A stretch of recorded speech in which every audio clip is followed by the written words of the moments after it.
When you were a kid, did you ever go out into the woods to play and lose track of time? The next thing you knew, night fell and you couldn't find your way back home? This is Ziggy's Adventure. In this 2D side-scrolling environmental puzzle platformer, the player controls a little boy who is lost in the woods with his cat. The two must work together to traverse through dangerous obstacles, solve puzzles using specific tools, and interact with the world around them in order to find their way back home. This game is similar to several puzzle platformers you may have heard of, such as A Boy and His Blob, Limbo, and Never Alone. What makes this game different from those is that the player interacts with the cat to solve puzzles by using laser pointers, cat treats, among other things. In the forest lies several dangers, such as traps, falling rocks, and spike pits, to name a few. But these hazards aren't the only thing that the player must watch out for. Dark silhouetted figures also creep around through the darkness. The dynamic duo must do their best to overcome these challenges that await them by using teamwork. If the player makes a mistake, it's okay. You can't really die. Just simply restart at the last checkpoint. The core mechanic used in this game is a laser pointer, and is also the most essential tool that the player possesses.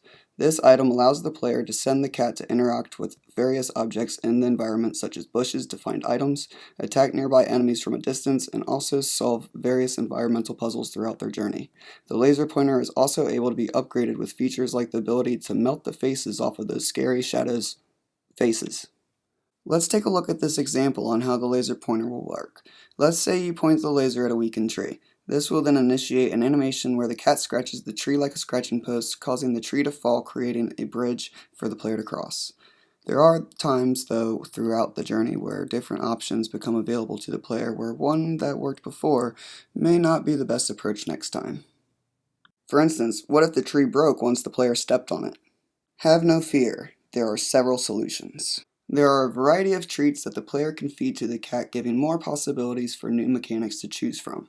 One type of treat allows the cat to hack up a hairball that can be used as an anchor for a swinging rope mechanic, in which the cat grabs onto it, allowing the player to grab its tail and swing across a gap.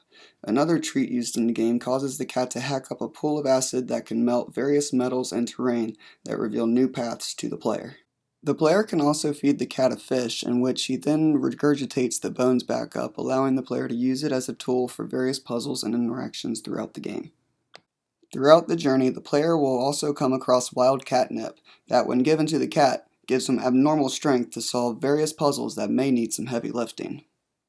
One of the risks in creating this game is developing the AI of the cat's functionality with the world and the player in which it interacts with. This could take the most time to develop, in which case I plan to devote one person to solely work on the cat and its interactions. Another risk is producing the content that goes into creating the unique environmental puzzles and the layout of the level.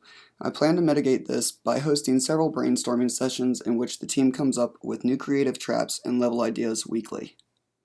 There may also be a risk in which platform this game would be best suited for, because it could potentially be made for mobile devices or PC. In this case, it will be up to the team on which platform they believe would be best for the game. One offers touch capabilities, while the other offers the precision of mouse and keyboard. Thank you all for listening to my pitch for Ziggy's Adventure. I hope you all enjoyed it. My name is Tim Richardson, saying goodbye for now.